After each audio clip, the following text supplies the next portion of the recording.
Hello everyone, exercise 5.3 question number 2 second part. ये sequence दिया हुआ है आपको। इसमें हमें एन टर्म का सम फाइंड करना है। हमें यही नहीं पता कि टर्म है कितनी, क्योंकि इसमें हमने देखा 34 plus 32 plus 30 plus dot dot dot dot plus 10। इस 10 के आगे TERM टर्म्स नहीं लिखा हुआ है, जैसे हमें क्वेश्चन नंबर 1 में दिया हुआ था। क्वेश्चन 1 के 4 पार्ट में आप देखिए, लास्ट डिजिट के आगे टर्म्स लिखा हुआ है, वहां पर वो स्मॉल एन को रिप्रेजेंट करता था। तो इजीली हमने ए एंड डी की वैल्यू एस एन वाले फॉर्म में अप्लाई की, आंसर। बट यहां हमें एन की प्रॉब्लम आ रही है, क्योंकि ये एन नहीं है, ये ए एन है ना, क्योंकि यहां टर्म्स नहीं लिखा हुआ है। अब देखिए, ये तो आपका स्मॉल ए होता ही है, और डी क्या होता है, ए टू माइनस ए वन। तो ये ए वन और ये ए टू, रख दीजिए वैल्यू। 32 माइनस 34 माइनस डी आ गया।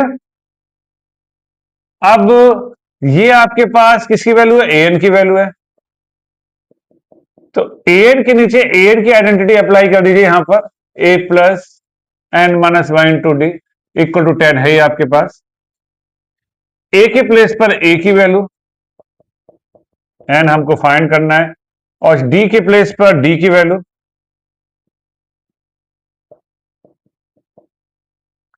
Minus two N, bracket open कर दीजिए, माइनस टू की मल्टीप्लाई एन में होगी, तो minus two N minus minus plus, two one जा to.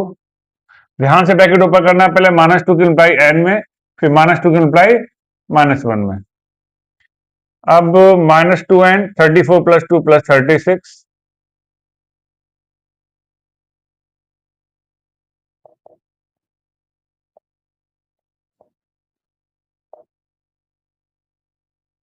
Twenty six upon two 13। ठीक, एन आ गया, लगा दीजिए एस एन का फॉर्मूला।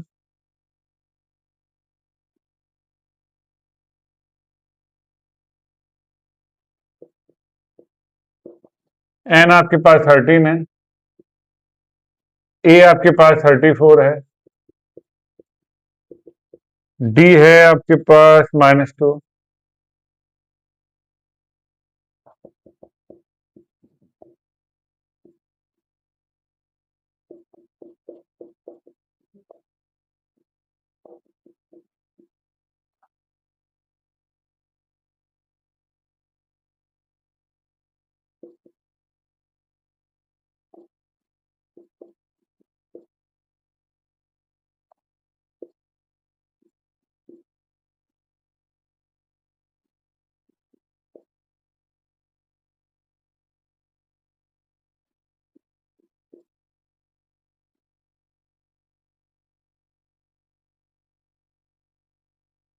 टू 86।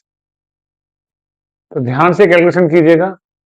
सबसे पहले हमने ए एन की हेल्प से एन फाइंड किया, फिर एस एन जो हमसे पूछ रहा था, सम ऑफ एन टर्म, जिसका सिंबल एस एन होता है, सारी वैल्यू पुट की स्टेप बाय स्टेप, और अपने अकॉर्डिंग आप सॉल्व कीजिए, no problem. But BODMAS rule का ध्यान रखिएगा, जिससे कि मिस्टेक ना हो। ओके, तो एस एन आ गया आपके पास 286। तो इसका मतलब 13 टर्म का सम 286 होगा। ओके, तो बने रहिए हमारे साथ, करते रहिए प्रैक्टिस। Thank you.